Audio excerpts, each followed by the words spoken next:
Bismillahirrahmanirrahim. Assalamualaikum warahmatullahi wabarakatuh. Waalaikumsalam warahmatullahi wabarakatuh. Alhamdulillahilladzi da'ana ila dari salam wa hadana ila subulis salam.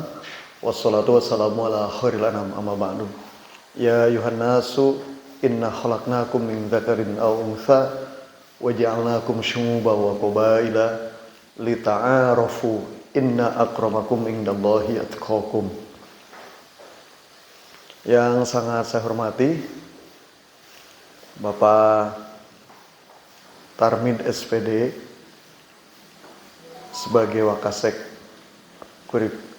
Kesiswaan, para Dewan Guru, para tenaga kependidikan dan adik-adik santri SMA Plus Darussalam yang sangat saya hormati. Mari kita sama-sama memanjatkan puji dan syukur kepada Allah Subhanahu wa taala. Alhamdulillah pada pagi hari ini kita semua dapat berkumpul bersilaturahim dalam acara Sematren Ramadan gitu ya. Atau semacam pesantren Ramadan. Walaupun adik-adik bagi SMA Plus Darussalam sudah cukup banyak menerima materi-materi kepesantrenan juga di pesantren ya. Start tadi bangun pagi jam berapa? Jam 2 malam ya.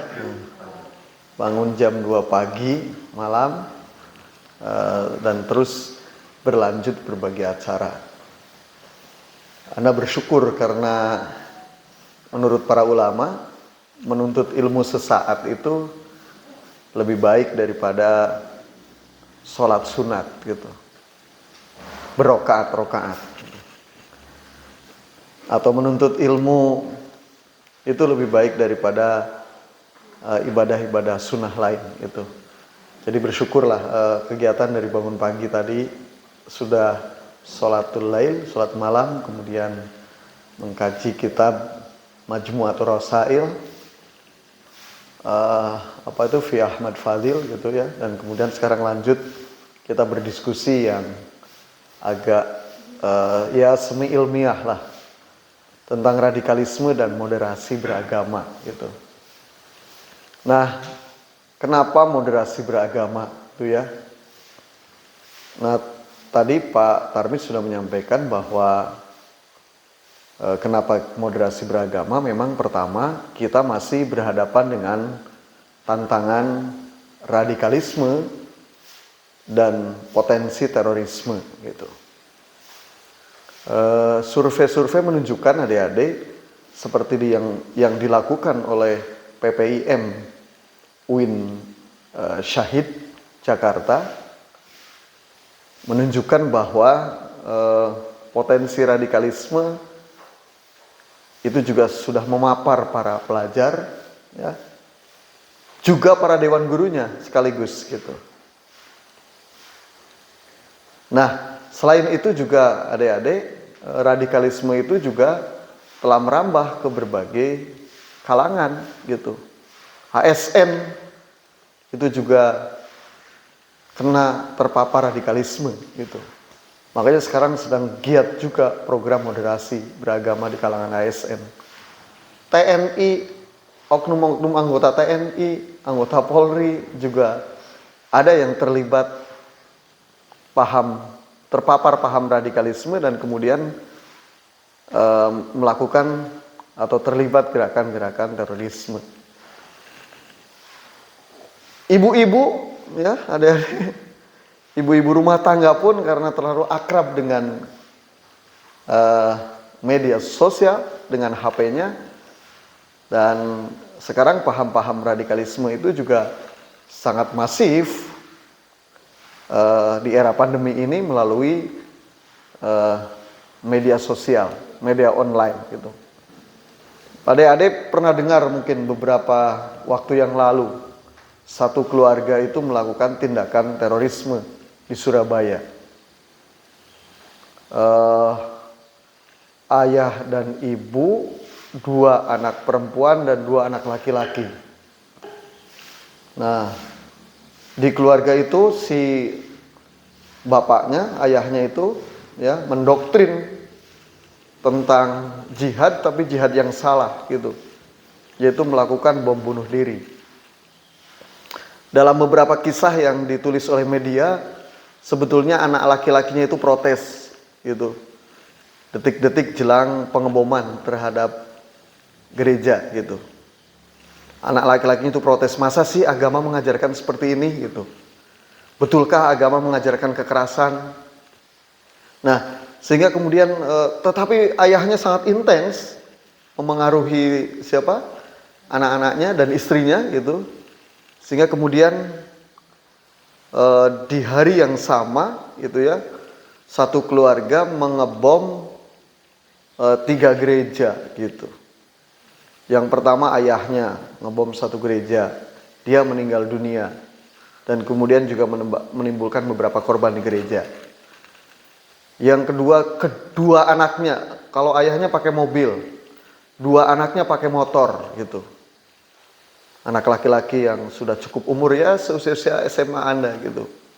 Pakai motor tabrakan, ceger, bomnya meledak dan yang meninggal dia, 2 anaknya itu gitu.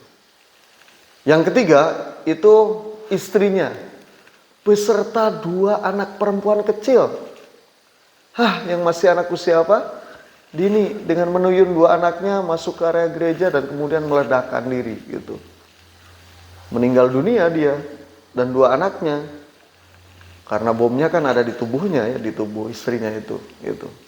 Dan kemudian juga beberapa satpamnya juga meninggal dunia juga gitu.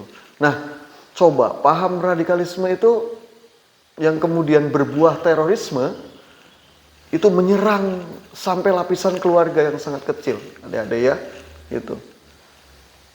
Nah, oleh karena itulah adik-adik, paham radikalisme ini juga di berbagai belahan dunia juga terjadi, gitu. Di Mesir misalkan, karena perbedaan pendapat agama, perbedaan paham, sebuah masjid itu dibom saat melaksanakan sholat Jumat, pas hari Jumat seperti hari ini.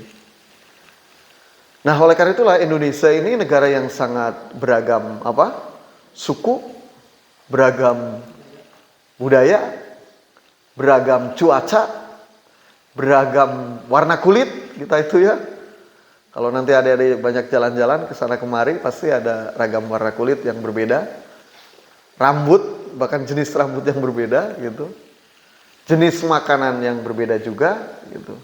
Nah, keragaman ini menjadi kekayaan ketika dikelola dengan baik. Oleh karena itulah memang agama itu salah satu harus diakui. Pemahaman agama yang salah itu menjadi salah satu penyebab radikalisme dan terorisme gitu. Radikalisme itu artinya ingin mengubah dalam waktu yang cepat gitu ya, secara revolusioner gitu. Dan kalau perlu melakukan tindakan-tindakan kekerasan. Tindakan-tindakan kekerasan itulah yang menebar ancaman, menebar kengerian kepada orang lain, itulah yang kemudian disebut dengan terorisme gitu. Walaupun radikalisme dan terorisme ini juga hampir terjadi di berbagai negara, juga terjadi oleh berbagai agama gitu. Di Selandia Baru adik-adik, orang sedang Jumatan tiba-tiba ada seseorang membawa senapan dan menembaki orang yang sedang melaksanakan sholat Jumat gitu. Di Amerika Serikat bahkan sekarang terorisme makin kecil pelakunya itu ya, bukan makin kecil, makin mikro. Bukan lagi organisasi, bukan lagi jaringan. Kabarnya ada seseorang yang dibully karena dianggap bukan orang Amerika bukan orang Amerika yang asli lah begitu. Karena ia pendatang dari pinggiran gitu, bahkan imigran gitu ya, dan sering mendapat bulian di kelas gitu.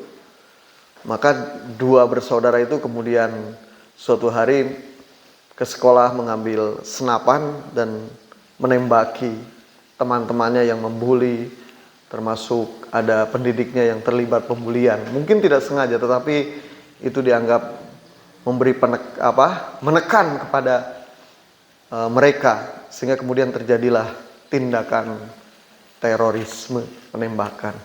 Nah, oleh karena itulah adik-adik, maka ini yang kemudian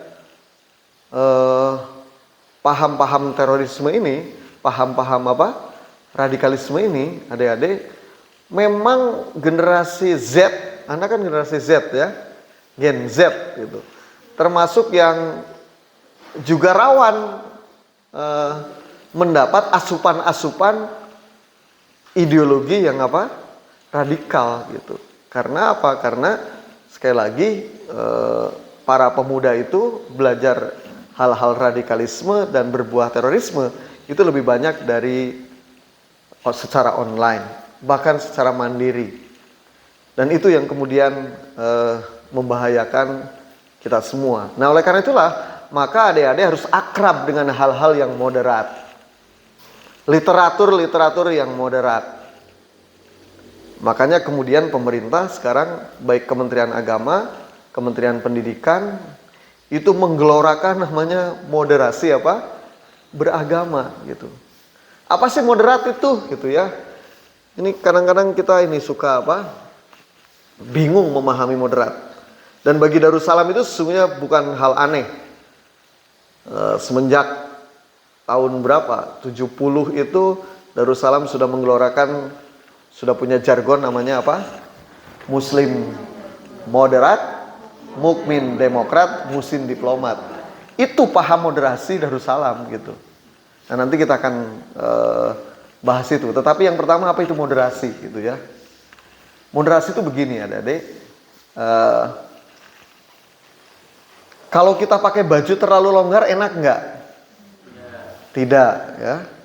Terlalu sempit gitu. Enak nggak? Tidak enak bergerak ya. Terlalu longgar tidak enak, terlalu sempit tidak enak. Yang enak apa? Pas gitu.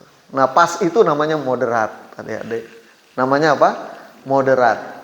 Tindakan-tindakan yang sesuai standar, tindakan-tindakan yang tidak ekstrim, tindakan-tindakan yang tidak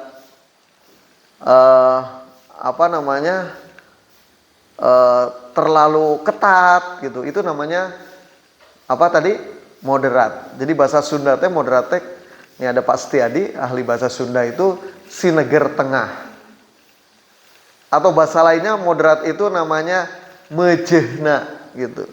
Mejehna. Siapa yang pernah makan seblak atau mie ramen, Cung?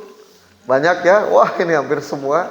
Bapak juga sudah dua-duanya makan seblak, makan mie ramen. Dan itu biasanya berlevel-level kan? Itu.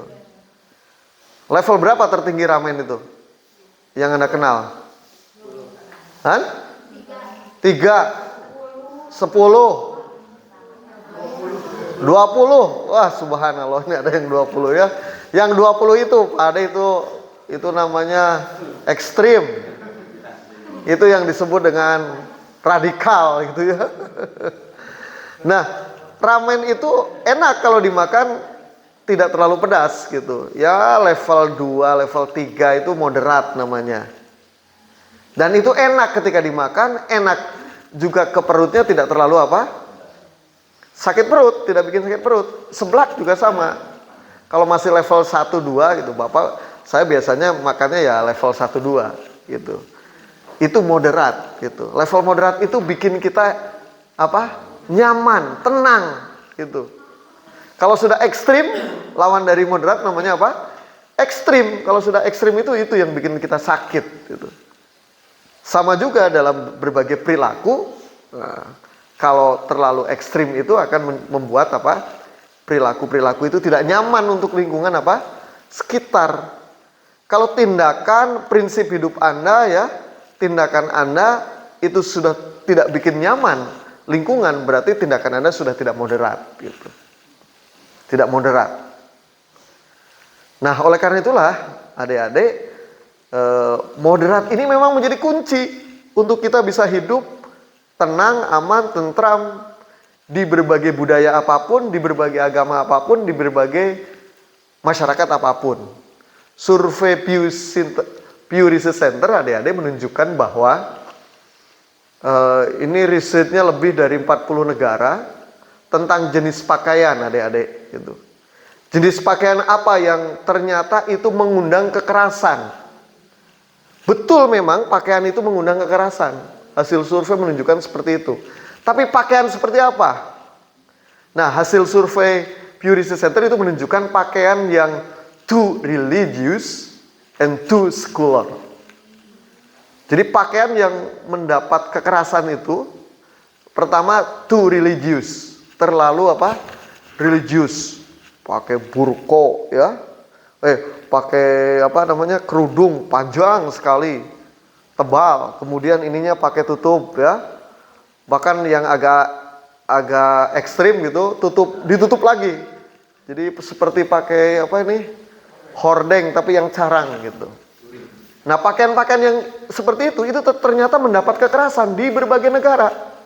Dari mulai kekerasan individu, kekerasan masyarakat, kekerasan dalam bentuk peraturan pemerintah gitu. Itu apa tadi? Religious. Jadi pakaian Anda ini cukuplah, tidak too religious ya. Nah yang kedua, pakaian yang menggunakan kekerasan ternyata too secular gitu. Terlalu sekuler. Nah, pengalaman Bapak tinggal kemarin di Australia, nih Pak Ade ya, kebetulan sedang summer nih Pak Ade. Waduh ini ya, rezeki gitu. Sedang summer, jadi kalau naik bus pasti mendapat pakaian yang too secular gitu. Naik kereta kita berhadapan-hadapan, ada yang aduh subhanallah ini gimana ya, masa harus merem Bu Yuni ya. Ya terpaksa harus melek saja gitu. Ya. Dan pakaian-pakaiannya sangat minim gitu. Itu dalam bahasa risetnya namanya too secular. Pakaian yang sangat apa? Minim gitu. Nah, saya juga ke pantai sekalian ya, lagi summer itu. Waduh, itu apalagi nggak usah diceritakan ya gitu. Mereka pada berjemur. Saya juga ikut berjemur dengan pakaian yang rapih gitu ya. Di samping saya pakaiannya secular gitu. Nah, pakaian-pakaian yang too secular itu juga mendapat kekerasan di berbagai negara. Dari mulai kekerasan individu, kekerasan masyarakat, juga kekerasan perundang-undangan. Nah, pakaian apa yang kemudian itu tidak mendapat kekerasan di berbagai negara adalah yang moderat gitu. Moderat itu tidak terlalu minim, juga tidak terlalu apa tadi? Religious. In between di antara dua itu gitu. Itu moderat gitu. Jadi gampang kan memahami moderat ya gitu. Tidak susah gitu. Nah, oleh karena itulah orang yang memiliki perilaku moderat baik dalam simbol, pakaian tadi ya, dalam perilaku gitu. Itu di mana-mana dia akan bisa hidup gitu. Akan diterima dalam kultur apapun gitu. Contoh Bapak ini dulu waktu di Amerika ya. Ini flexing sedikit Pak Ade. Zaman sekarang namanya flexing, pamer gitu. Tapi ini bukan pamer lah, ngasih semangat sama anak-anak muda. Waktu di Amerika kan kalau kita bertemu dengan sesama apa? Teman itu awalnya salaman gitu. Ya paling ini enggak tadi seperti mengepal gitu ya. Era pandemi ini juga gaya Amerika membudaya di Indonesia. Tek gitu ya, mengepal gitu. Nah, nanti kalau sudah akrab, Kang Tarmid ya, Bu Yuni, kalau sudah akrab itu, kalau ketemu sesama teman itu hug gitu. Hug itu artinya merangkul gitu. Saya pertama kali dirangkul oleh siapa ya namanya? Jangan bilang sama istri saya ya.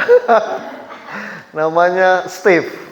Steve guru fisika di Ross High School di negara bagian Ohio.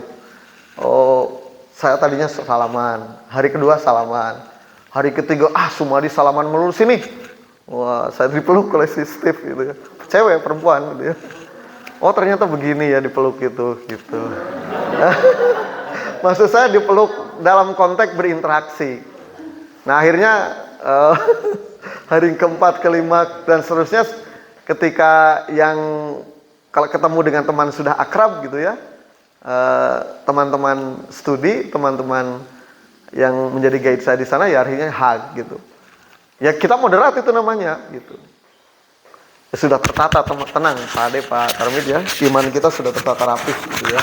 Dengan hug itu tidak ada yang terganggu gitu. Nah, ya nggak apa-apa gitu. Tapi begitu di India, ternyata orang-orang Hindu India itu seperti orang Muslim. Jadi kalau sama perempuan itu tidak boleh antel salamannya gitu. Jadi namaste gitu ya, namaste gitu. Ini aja gitu ya, namaste gitu. Nah, itu moderat, namanya apa? Moderat. Jangan kita bilang haram gitu ya. Ada orang ngajak salaman haram, no haram. No. Walaupun dalam hati kita haram ya nggak apa-apa. Kita menghargai dulu kultur di sana gitu. Menghargai. Ini penting. Jangan sampai gini, prinsip hidup kita dipaksakan di berbagai kultur yang lain gitu. Nah, nanti kita akan lihat. Oleh karena itulah adik-adik, indikator atau ciri-ciri moderat menurut Kementerian Agama itu satu ya, komitmen terhadap NKRI. Jadi paham moderat itu paham yang komitmen terhadap NKRI. Makanya biasanya paham-paham radikal itu adik-adik, paham-paham yang mengarah kepada radikalisme itu biasanya mengajarkan agama bertolak belakang dengan NKRI gitu. Biasa mengajarkan hal-hal yang ide-ide atau ideologi-ideologi yang menentang negara kesatuan Republik Indonesia. Pancasila dianggap togut gitu. Togut itu bahasa lainnya berarti sesat, setan, bertolak belakang dengan apa? Syariat gitu. Hati-hati kalau ada kelompok-kelompok yang mengajarkan seperti itu, adik-adik ya. Gantilah dengan khilafah gitu. Ganti dengan ajaran atau bentuk negara yang lain gitu. Nah, itu sudah namanya apa? Radikal dan berpotensi ke arah apa? Terorisme. Dan banyak sekali adik-adik nanti kalau adik-adik baca-baca blog ya, baca-baca web, adik-adik juga lihat-lihat di YouTube gitu. Bukan lihat, dengar ya. Dengar dan melihat di YouTube. Itu hati-hati. Ada paham-paham yang kemudian mengajarkan agama anti terhadap apa? Negara. Itu ciri radikal. Dan sangat berbahaya gitu. Tapi lumayan Gen Z ini, generasi Z ini ciri-cirinya biasanya sangat terbuka terhadap berbagai ragam pendapat. Nah, tapi hati-hati juga karena salah satu kelemahan Gen Z itu individualis gitu. Nggak mau nggak mau dinasehati kadang-kadang. Ketika mendapat paham-paham itu, ketika dinasehati oleh para guru, kemudian tidak mendengar, itu berbahaya. Jadi komitmen terhadap NKRI, karena para ulama adik-adik sudah menyusun Pancasila dan Undang-Undang Dasar 1945 itu cerminan dari iman Islam. Itu. Pancasila kan berapa pasalnya? Ada silanya berapa? 5. Ketuhanan, kemanusiaan, persatuan, kerakyatan, keadilan. Itu kata para ulama sudah sangat Islami. Itu sudah mencerminkan ajaran apa? Islam gitu.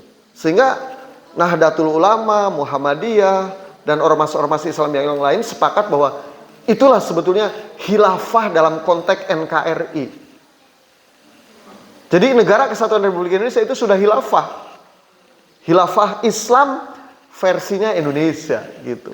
Karena di dalam Quran dan hadis adik-adik tidak ada tertuang bagaimana sebuah negara itu harus seperti apa. Itu bagian dari antum a'lamu bi umuri dunyakum. Kamu lebih mengetahui tentang urusan-urusan apa? Dunia. Pengelolaan dunia itu terserah. Yang penting di sana tetap berpegang teguh pada tauhidullah gitu. Apapun bentuknya. Singapura misalkan negaranya apa? Parlementer ya. Kepala negara presiden, kemudian kepala pemerintahnya apa? Ayo, Perdana Menteri gitu. Malaysia juga sama, ada kepala negaranya itu raja ya, kepala pemerintahnya namanya apa? Perdana Menteri. Yaitu khilafahnya versi apa? Versi Malaysia, khilafahnya versi Singapura. Nah, khilafahnya versi Indonesia, presiden adalah kepala negara dan kepala pemerintahan secara apa? Sekaligus. Tetapi kita menganut trias politika. Kita punya yang namanya Dewan Perwakilan apa? Rakyat atau lembaga legislatif. Di kita juga ada lembaga yudikatif gitu. Itulah namanya khilafah di mana di Indonesia. Nah, oleh karena itulah adik-adik harus hati-hati kalau ada ajaran paham kelompok-kelompok yang membentur-benturkan antara agama dan apa? Negara. Karena sungguhnya agama dan NKRI itu sudah bagian kesatuan, satu kesatuan yang tidak bisa dipisahkan. Nah, yang kedua, indikator moderasi itu adik-adik adalah anti kekerasan gitu. Anti kekerasan. Nah, salah satu yang dikritik ini Bapak Ibu guru ya, lembaga pendidikan itu punya 3 dosa besar. Salah satu dosa besarnya itu adalah kekerasan gitu. Kekerasan itu macam-macam adik-adik, ada yang verbal gitu ya. Kadang tidak terasa, maaf, seseorang mengomentari kondisi tubuh seseorang gitu. Bagian tubuh seseorang. Wah, Bapak ini pendekar ya. Kuat dan kekar. Padahal maksudnya ngeritik saya agak gemuk gitu. Tapi lumayan kalau nyebutnya pendekar. Nanti ada yang lain ya. Maaf, ada ibu-ibu, Bu Yuni ya, ibu-ibunya gemuk, maaf. Kemudian ini juga cerita. Saya cerita dari seseorang menceritakan kepada saya gitu. Ibu-ibunya gemuk gitu ya. Tidak terlalu tinggi alias pendek gitu. Pakai daster merah. Kubudak nete disebut itu tempat penampungan air apa namanya? Toren gitu. Aduh, ini ibu toren. Nggak boleh, itu kekerasan gitu. Walaupun itu kekerasan gitu. Jadi hati-hati. Adik-adik yang suka perang stiker, kalau WA-an, hati-hati. Jangan-jangan stikernya mengandung unsur perendahan harkat martabat, stikernya juga isinya kekerasan. Ada stiker tuh, jedir, tembak gitu ya. Ada kan pistol gitu. Itu secara tidak sengaja sebetulnya kita diarahkan untuk kekerasan, nggak boleh gitu. Atau maaf, stiker-stiker yang gambarnya berbasis anak-anak yang berkebutuhan khusus. Awas, hati-hati. Jangan itu di-share ya. Saya lihat banyak stiker-stiker yang berbasis gambar anak-anak yang autis itu. Aduh, itu nggak boleh gitu. Ya stiker-stiker yang kocak tapi yang tidak mengansur unsur kekerasan dan pembulian ya. Harus hati-hati. Karena nanti kita tidak moderat itu. Termasuk yang tidak apa? Moderat kalau suka melakukan kekerasan. Nah, nanti ada kekerasan meningkat lagi Bu Yuni, ada kekerasan psikologis gitu, sering mem-PHP itu kekerasan ya. Nah, besok nanti saya bayar, ternyata tidak bayar gitu. Saya survei ke para mahasiswa yang punya calon suami dan punya calon istri, ternyata kekerasan tertinggi psikologis itu di PHP gitu, alias dihianati gitu. Awas, hati-hati ya gitu. Kamu nggak boleh hianat. Kalau memutuskan sih boleh, memang tidak cocok putus gitu. Itu bukan hianat gitu. Hianat mah biasa bilang yes padahal hatinya apa? No gitu. Itu hianat gitu. Mending lugas saja. Kalau iya tidak gitu. Nah, kemudian juga ada kekerasan-kekerasan yang berbasis fisik. Ya. Survei saya kepada para pasangan pranikah, ternyata banyak sekali itu pasangan pranikah khususnya perempuan yang mendapat kekerasan secara fisik. Aya nu diciwit ya. Aya nu dicekek, aduh karunya deh, dicekek dipepetkeun kana naon? Tembok. Tapi masih bilang cinta gitu. Saran saya kalau sudah nyekek dan sampai mepetin ke tembok belum nikah, harus apa? N. UNI N. Memangnya manusia itu kamu saja gitu. Harus berani ya. Biasanya kan perempuan katanya yang nggak berani memutuskan. Padahal memutuskan itu hak perempuan juga hak laki-laki dua-duanya. Nah, jangan alasan cinta lah. Kamu cinta tapi kemudian rela mendapat kekerasan. Belum kawin saja sudah melakukan kekerasan, apalagi sudah kawin. Jadi kamu perhatikan, tulis cara mendapatkan pasangan yang baik itu bagaimana tingkat kekerasannya. Kamu tulis itu selama 1 minggu ini. Oh, ini dia sudah khianat, sudah ini. Terus lagi nanti minggu kedua apa lagi. Kamu hitung nanti secara statistik dalam 1 bulan, 1 semester, 1 tahun, dan simpulkan ternyata ini tidak layak untuk diteruskan, apalagi menjadi pasangan, gitu ya. Nah, kamu harus hati-hati dan harus berani mengatakan itu, gitu. Nah, itu ya kekerasan. Kemudian ya nanti ada kekerasan ekonomi juga, gitu ya. Pasangan suami istri yang tidak memberi nafkah secara ekonomi, itu juga bagian dari apa? Kekerasan, itu kekerasan, gitu ya. Suami-suami yang menelantarkan, awas kamu calon suami nih ya, yang menelantarkan istri-istrinya tidak diberi nafkah, itu kekerasan, gitu. Hati-hati ya, gitu. Itu kekerasan. Nah, adik-adik, ya sekarang juga sekali lagi ada juga kekerasan-kekerasan yang berbasis digital. Hati-hati ya, mengomentari, memaki, memarahi, gitu ya. Itu jaring ya. Bisa masuk penjara itu kan gara-gara mungkin sedang marah besar, kemudian pegang HP, gitu ya. Kemudian menulis hal-hal umpatan dan bernada ancaman. Dan itu yang menjadi dasar hakim memutuskan Jering melakukan apa? Ancaman, dan kemudian ia dipenjara, gitu. Jadi kalau lagi marah, HP kalau perlu itu HP-nya disimpan dan kita lupa, gitu. Jangan pegang HP, hati-hati. Bisa segala macam ditulis sehingga kita tidak sadar melakukan bentuk apa? Kekerasan. Nah, jadi moderat itu anti apa? Kekerasan. Apapun bentuk kekerasan. Yang ketiga yang disebut sebagai indikator moderat itu adalah toleransi. Nah, tadi dari awal sudah kita bahas saling menghargai. Ini satu kelas aja Anda pasti beragam karakter, beragam hobi, gitu. Nanti kalau sudah suami istri, tanya Bu Yuni ya, yang paling senior di sini. Nggak semua keinginan itu sama antara suami istri itu, gitu ya. Dalam jenis makanan aja, selalu itu pasti akan beda, gitu.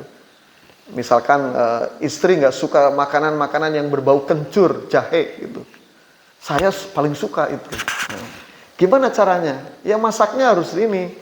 Masak pakai bumbu normal dulu, angkat sebagian, nanti jahe dan cikurnya sudah diulek, gitu ya. Masukkan ke masakan yang sudah ada, yang belum pakai apa? Kencur dan jahe. Sehingga nanti ada 2 piring. Ini pakai kencur dan jahe, ini tidak. Ini spicy atau pedas ya, ini tidak. Kita saling menghargai. Itu bisa diciptakan. Walaupun lama-lama nanti ada yang terpengaruh itu. Akhirnya terpengaruh juga, gitu. Istri yang tadinya nggak suka cikur dan apa jahe, akhirnya suka juga lama-lama. Nggak apa-apa, itu yang penting tidak ada pemaksaan. Itu moderat. Kalau memaksa, pokoknya harus suka, itu tidak moderat, gitu. Itu toleran. Begitu juga nanti dalam konteks beragama, adik-adik ya. Nanti sholat itu ada yang pakai kunut, ada yang tidak pakai kunut, ada yang basmalahnya dikeraskan, ada yang tidak, gitu. Sekarang terawih ada yang berapa? Ada yang 23, ada yang 11. Semuanya punya dasar hukum, gitu. Tidak usah bilang misalkan yang 23 sunnah, yang 11 bid'ah, atau sebaliknya yang 11 itu sunnah, paling benar, paling sahih. Sedangkan yang 23 itu bid'ah, nggak usah diikuti. Wah, ruwet, gitu ya. Walaupun kadang-kadang kalau diskusi itu ada yang memahamkan orang yang kayak gitu tidak mudah, gitu. Muncek aing ieu pang beneran geus nu sajen salah. Tanuk itu teh hese. Itu ciri tidak moderat, gitu. Nggak usah dilanjutin diskusi. Kalau tuh dilanjutin diskusi dikasih kitab setumpuk pun nggak akan percaya, gitu ya. Yang kayak gitu abaikan saja. Sudahlah, nggak apa-apa, biarin, gitu. Nah, tetapi kita semua sebagai kaum moderat tidak boleh begitu. Ya, kita ikuti. Ketika Anda sholat di sebuah masjid tidak pakai basmalah, ya ikut saja. Atau pakai basmalah, ikut saja. Nggak usah mengulang sholatnya, gitu ya. Nanti diulang, gitu, sendirian. Jangan, itu tidak moderat, itu tidak apa? Toleran, gitu. Sama nanti secara budaya juga, ini Pak Setiadi ahli budaya ya, gitu. Adik-adik kalau ke Tibet, kemudian disambut dengan tepuk tangan, meriah, gitu ya, datang. Jangan gembira. Kalau Anda disambut tepuk tangan, itu Anda setan yang harus diusir, gitu. Jadi tepuk tangan. Nah, coba kita kan agak ngantuk nih, ada setan yang mengganggu ya, setan ngantuk. Tepuk tangan sama-sama. Nah, itu sedang ngusir apa? Setan gitu. Tapi kalau nanti begitu orang Tibet, kamu datang kemudian disambut oleh orang Tibet dengan lidah menjulur, nah, itu artinya welcome. Nah, selamat datang, Wilujeng Sumping, tamu agung yang harus dihargai. Nah, itu beda-beda gitu. Kemudian contoh, jangan aneh juga. Secara simbolik, adik-adik ya, secara simbolik, kalau orang Asia atau bangsa Indonesia kalau bilang kamu suka, ya. Mengapa? Mengangguk. Kalau tidak suka apa? Nah, gitu. Orang India itu kalau bilang suka justru aca gitu ya. Justru sebaliknya. Itu bukan nggak mau, tapi apa? Mau. Harus tahu kita itu. Itu supaya kita moderat gitu. Ya, gitu. Nah, di tradisi Arab, adik-adik, perempuan itu diajarkan haram tersenyum kepada laki-laki. Gitu. Menurut riset Robin and Judge itu, bahwa perempuan-perempuan Arab itu kalau tersenyum kepada laki-laki itu artinya sudah tertarik secara seksual gitu. Jadi kalau kita ya ketemu sama perempuan Arab ting bar tembae, harus tahu itu. Karena ya tidak seramah orang Sunda, tidak seramah orang Indonesia, jangan kaget karena mereka diajarkan untuk tidak ramah. Ketemu sama siapa? Laki-laki. Diajarkannya ramahnya hanya pada suami saja. Selain suami, kamu pasang muka yang datar gitu. Pasang muka yang dianggap tidak mengundang tertarik yang lain. Tapi kalau di Sunda kan enggak. Di kultur Sunda kita diajarkan mau laki-laki mau perempuan ya Pak ini nanti kalau salah mohon dikoreksi ini, kita semua harus punya adab yang baik. Tersenyum itu wajib gitu. Nah, itu kultur yang beda. Nah, kultur yang beda dan kita harus toleran. Harus menghargai gitu prinsip mereka, gitu prinsip mereka. Nah, itu toleransi. Jadi maknanya sangat luas. Makanya harus banyak baca, banyak piknik. Nah, jangan lihat teks saja. Banyak piknik. Ini SMA Plus kan biasanya keren-keren. Piknik yang paling keren biasanya SMA Plus. Ke Lombok, ke Bali. Kemarin kemana terakhir? Ke Bali masih ya. Walaupun pandemi masih ke Bali. Keren lah gitu. Luar biasa. Nah itu penting. Nanti kalau sudah normal lah kita ke Singapura, Malaysia. Thailand pulangnya ke Bali. Nah, enak lah. Ya 8 harian lah cukup gitu ya. Nah ini bagian untuk kita mengenal budaya atau culture yang lain. Saya doakan ini siswa-siswi SMA Plus bisa melanglang buana ke berbagai negara untuk studi, untuk karir ya ke depan, untuk syiar agama, syiar Islam dan mengenal budaya toleransi. Nah yang sudah berapa itu tadi indikator toleransi? Moderat tuh 3. Yang keempat akomodatif terhadap budaya lokal. Ciri moderat itu akomodatif terhadap budaya apa? Lokal. Kang Fikri kalau ada masjid pakai beduk nggak usah dilarang. Itu kearifan apa? Lokal. Tidak ada di Quran hadisnya. Suka ampun ya. Eta dilarang cuna bid'ah. Aduh, gampang pisan ngomong naon? Bid'ah. Naon atuh nu bid'ah gitu. Tarhib Ramadan bid'ah. Perayaan Idul Fitri naon? Bid'ah. Datu ayat di ditu nanya peringatan milad atau maulud termasuk naon deui? Bid'ah. Rajaban bid'ah. Riweuh mun segala macam disebut naon? Bid'ah. Makanya bid'ah bagi Bapak mah segala sesuatu yang mensekutukan Allah. Itu baru namanya apa? Bid'ah. Selain itu namanya inovasi atau kearifan apa? Lokal yang perlu kita hargai gitu. Maaf, kemarin ada seorang penceramah di YouTube yang misalkan mengharamkan wayang. Itu wayang tradisi orang Jawa, orang Sunda ya. Dan biasa itu menjadi ritual tahunan, ritual ketika pernikahan, hajatan, tiba-tiba diharamkan gitu. Ya nggak usah, itu nggak apa-apa kita nikmati. Di sunnah ada wayang goleknya Pak Setiadi ya, ada calung, aya upacara pernikahan sok resep abi ninggalinya kilaing ser nih ya.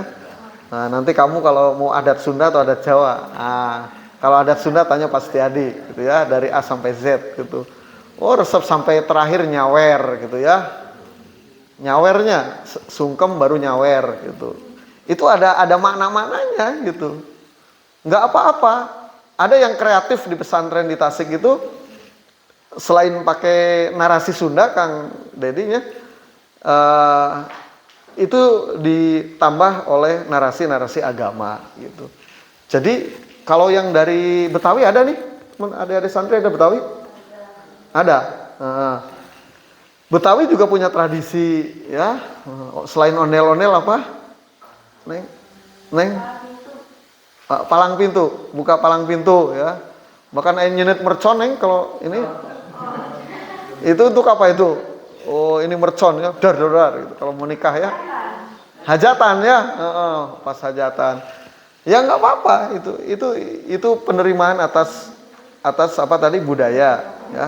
Itulah yang disebut dengan apa namanya moderat, toleransi. Nggak usah bikin fatwa apa haram, nggak usah bikin fatwa bid'ah gitu ya. Bahkan sekarang mah dulu banyak yang menolak dangdut gitu, dangdut itu nggak boleh ditonton, haram gitu. Sekarang saya nggak, itu tahun 80-90-an lah. Tapi setelah itu kok saya nggak dengar lagi gitu, karena memang di TV-nya, di handphonenya, setiap hajatan ya, Pak Haji juga joget di dangdut, gitu. Ya, akhirnya dangdut is my, pernah dengar dangdut is my country gitu. Artinya dangdut budayaku gitu. Sehingga dangdut pun ada versinya. Paling banter kita bikin versi lah. Dangdut yang bersyariah gitu ya. Yang tidak mempertontonkan aurat dan pornografi. Nah, ada dangdut yang tidak bersyariah. Ya, itu moderatnya begitu. Kalau yang mempertontonkan apa? Aurat, mengundang syahwat, nah itu nggak usah ditonton. Tapi yang bagus-bagus kayak dangdutnya siapa? Lesti ya, Rhoma Irama. Siapa lagi? Favorit Anda? Siti Jubaidah. Nah, Jubaidah itu lagu yang terkenalnya apa? Iya. Siti Fajriah. Oh. Makin ini memang itu ciri modernisasi sekarang. Artis makin banyak dan makin susah dihafal gitu. Keterkenalan itu waktunya singkat gitu. Itu ciri apa? Modernisasi gitu. Ya di pop banyak ya ada. Kalau pop apa yang paling populer sekarang? Grup apa yang paling populer menurut Anda? Pamungkas. Nggak kenal saya itu ya. Hebat. Wali band ya. Kalau Wali masih kenal ya. Dewa 19. Sekarang entah apa namanya ya. Kemudian Zamrud. Ya, itu angkatan saya. Lagu itu ya. Gong 2000 nggak kenal ya kamu ya. Itu ya nggak apa-apa. Memang nanti pikiran kita itu menjadi beku kalau tidak juga diisi dengan budaya, dengan seni. Jadi itulah 4 indikator sesungguhnya kita moderat. 1, komitmen terhadap apa? NKRI. 2, anti kekerasan. 3, toleransi. Yang keempat, akomodatif terhadap budaya-budaya yang ada di Indonesia. Begitu. Nah, oleh karena itulah ini masih ada waktu, Termit? Masih ada waktu. Nah, oleh karena itulah adik-adik memang harus punya profil pelajar moderat. Nah, profil pelajar moderat itu apa? Apa itu ya? Kok jadi batuk ya? Nggak bisa minum sekarang, lupa. Mau cari air minum lupa ini. Nah, profil Pelajar moderat itu nggak akan panjang-panjang dibahasnya. Satu, takwa pada Tuhan yang Maha Esa. Tetap sebagai orang baik, orang moderat, itu kita harus menjadikan akhlak itu sesuatu yang tertinggi. Jadi buah dari takwa itu adalah akhlakul karimah gitu. Sebetulnya di berbagai negara pun sama adik-adik, nomor satu itu karakter itu nomor satu di mana-mana gitu. Saya pernah ketemu dengan bukan Perdana Menteri, Duta Besar Jepang ya. Duta Besar Jepang itu ketika saya salaman gaya Eropa gitu, jeg-jeg ya. Ternyata dia ini merunduk dulu gitu, merunduk gitu. Aduh, saya malu ya. Akhirnya saya balas juga merunduk gitu ya. Lihat pemain-pemain Jepang itu sangat sopan, begitu diganti ya, main bola atau volley, lihat dia pasti sebelum keluar lapang merunduk dulu, menghormat, baru keluar. Itu bagus itu bagus dan itu diajarkan bagi santri. Salah satu ciri takwa gitu ya. Jadi agama menjadi landasan kita hidup yang pertama, yang dibuktikan dengan akhlak yang mulia. Yang kedua, profil pelajar moderat yang berpancasila itu adalah berkebinekaan global. Sekarang bukan lagi bineka tunggal ika, tapi berkebinekaan global. Karena sekarang pergaulannya adik-adik ya, kita betul-betul global dengan dunia digital, dengan dunia online. Orang Cidewa, ini orang kampung, bayangkan karena dunia digital ya, bisa bergaul dengan orang Amerika dan akhirnya nikah sama orang Amerika. Padahal orang Cidewa gitu, menikah dengan orang mana, Chicago atau mana ya, sama-sama tapi jelas orang Amerika. Nah, itu oleh karena itulah kita harus berkebinekaan global, punya wawasan yang global gitu. Tradisi-tradisi di berbagai negara seperti apa, terus tradisi-tradisi yang universal seperti apa. Nah, kita harus pahami itu gitu ya. Misalkan gitu, kalau kamu ingin mendapatkan laki-laki India itu agak susah, karena orang India itu tradisinya memang dijodohkan. Walaupun pendidikan sudah maju, ya jodoh mah di tangan keluarga, gitu. Ya, jadi betul-betul harus akrab dua keluarga, sudah match dua keluarga, kita harus terima, gitu. Kan suka ada di sinetron India ya, pelanggaran atas tradisi itu yang kemudian jadi konflik gitu. Nah kemudian ini tradisi di Sunda masih ya, kalau nanti setelah nikah adik-adik misalnya dibawa oleh laki-laki, si pengantin perempuan itu harus berbekal macam-macam, dari mulai ranjang, si orang tuanya harus membekali ranjang, lemari, kemudian perkakas dapur, kasur gitu. Saya kaget juga waktu itu, enak sebagai laki-laki nih dapat orang Sunda ya gitu. Dikirim seperti itu. Nah, itu tradisinya begitu. Tapi kalau dapat orang Jawa biasa-biasa aja, nggak dikasih yang kayak gitu. Nah, itu berkebinekaan global. Jadi nanti kalau kamu akan tinggal di daerah mana, di negara mana, yang paling awal pelajari dulu kulturnya. Dan kita ikut kultur mereka dulu gitu. Kemudian yang ketiga gotong royong. Nah, moderasi itu ditandai dengan sikap kepedulian kita. Orang-orang yang tidak peduli itu tidak moderat. Ini mah teman-temannya pada bebersih, jumsih, piket, manehna mah tidur gitu ya. Minggu ini tidur, cik minggu engke, batur bebersih masih kena tidur. Radikal, ekstrim gitu orang itu. Tidak punya empati gitu kepada yang lain, tidak punya kepedulian. Kemudian yang keempat, mandiri. Mandiri itu artinya kita juga harus punya kepribadian sendiri gitu.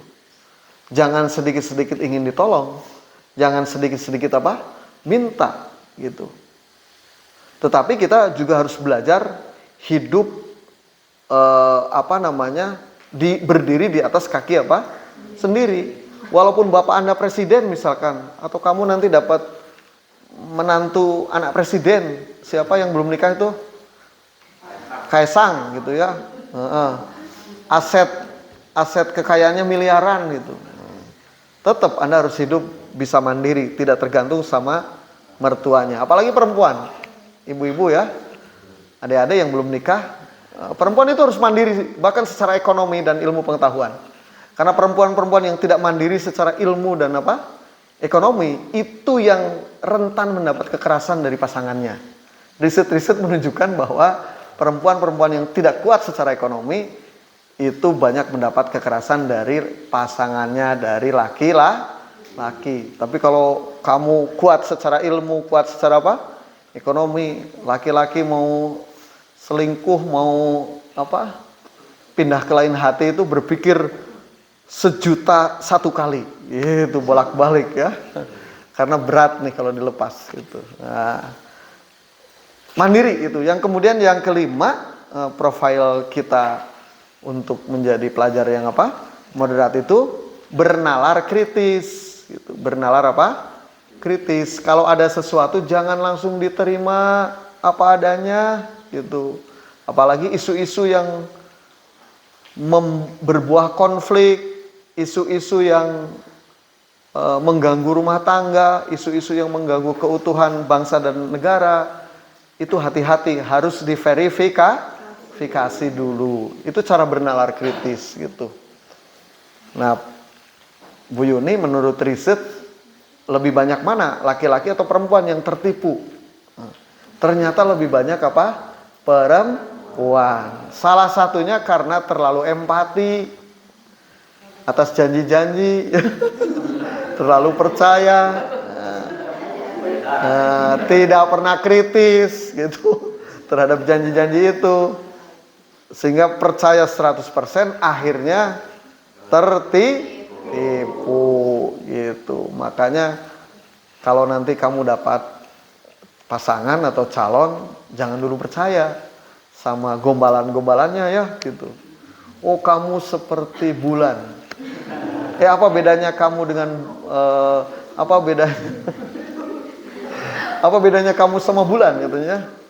Bulan bersinar hanya tanggal 17 terangnya. Tapi kamu bersinar di hatiku sepanjang waktu. Gombal jangan gitu ya. Jangan berseri-seri dulu. Hati-hati. Jangan-jangan mengelabuhi gitu ya. Berpikir bernalar kritis gitu. Nah, kemudian yang keenam, yang terakhir, ciri pribadi yang moderat itu adalah kreatif. Kreatif itu ada usaha-usaha untuk menciptakan hal-hal baru. Ada usaha-usaha untuk mencari hal-hal baru gitu. Gimana supaya kita bisa kreatif, adik-adik? Modalnya harus banyak baca gitu. Karena orang kreatif itu memang orang yang padat ilmu pengetahuan. Orang yang menguasai masalah. Kalau kita tidak menguasai masalah, nggak mungkin kita akan punya tawaran-tawaran solusi. Ingin membuat hal-hal baru gitu. Tapi kalau kita menguasai masalah, maka akan bisa melakukan kreativitas. Modal dasarnya apa? Kalau pelajar atau mahasiswa ya membaca. Ya, Anda bisa bernalar kritis ketika baca kompas.com, baca detik.com, Anda baca tempo.com gitu ya. Anda baca misalkan apalagi kumparan.com. Wah, satu persoalan Anda lihat di berbagai media, di berbagai literatur, dan kemudian kita paham gitu.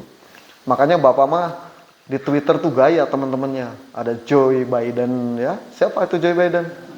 Presiden Amerika gitu. Saya berteman dengan Prabowo, dengan Jokowi, dengan Perdana Menteri bukan Perdana Menteri, Wakil Presiden Amerika, namanya Kamala Harris gitu. Jadi saya tahu tiap hari apa yang dilakukan oleh Kamala Harris dan bagaimana prinsip-prinsip mengelola Amerika gitu. Nah, caranya apa? Berteman gitu. Berteman dengan ya artis-artis cantik juga di-follow juga gitu ya. Hiburan juga itu ya. Selain yang ruwet-ruwet itu gitu. Kalau Twitter itu lebih ada lebih educated gitu, lebih terdidik dibanding Facebook atau IG. Kalau Facebook IG itu tarung bebas, Bu Yuni nggak jelas itu kadang-kadang gitu. Makanya penipuan-penipuan itu lebih banyak di IG dan Facebook. Termasuk saya juga hampir tertipu gitu melalui IG. Ada ini iPhone harganya 20 juta. Kok tiba-tiba 2.500.000 gitu. Ada nomor WA-nya. Terus saya WA. Iya Pak, ini tinggal 4 lagi. Bapak ditunggu 15 menit lagi nih. Kalau 15 menit lagi nggak transfer nanti barangnya ludes gitu. Tapi saya delay dulu ya, simpan dulu itu HP, mikir gitu. Cari lagi, ini harganya 20 juta nggak mungkin ini, nggak logis ini, 2 juta apa? Setengah. Dan begitu saya cek IG-nya lagi, kok jadi 1,5 juta. Saya konfirmasi ke dia, Mbak, kok itu harganya ganti-ganti? Apa jawabannya? Hati-hati Pak, itu penipuan. Yang kedua itu penipuan. Yang benar itu yang tadi yang 2 juta berapa? 500. Padahal dia masih akun dia gitu. Oh dasar itu ya.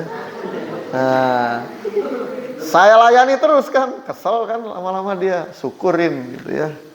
Nah, tapi ternyata saya survei banyak ibu-ibu nuka tipu. Ada ini apa? Tas biasanya ibu-ibu kan? Oh, tas-tas yang mahal. Apa merek apa? Gucci, apalagi? Prada. Yang asli ya ada bukan Hammers. Ya kayak gitu. Ibu-ibu sering nanti di WA, ini harganya cuma 1 juta ini, padahal palsu gitu. Kita harus kreatif memang. Harus bernalar apa? Kritis. Saya kira itu yang bisa saya sampaikan, Bapak dan Ibu, adik-adik, para santri, tentang pentingnya, tentang bahaya radikalisme dan pentingnya moderasi serta profil kita untuk menjadi manusia yang apa? Moderat. Terima kasih. Assalamualaikum warahmatullahi wabarakatuh. Waalaikumsalam warahmatullahi wabarakatuh. Dek, tolong matiin ya. Di trik aja.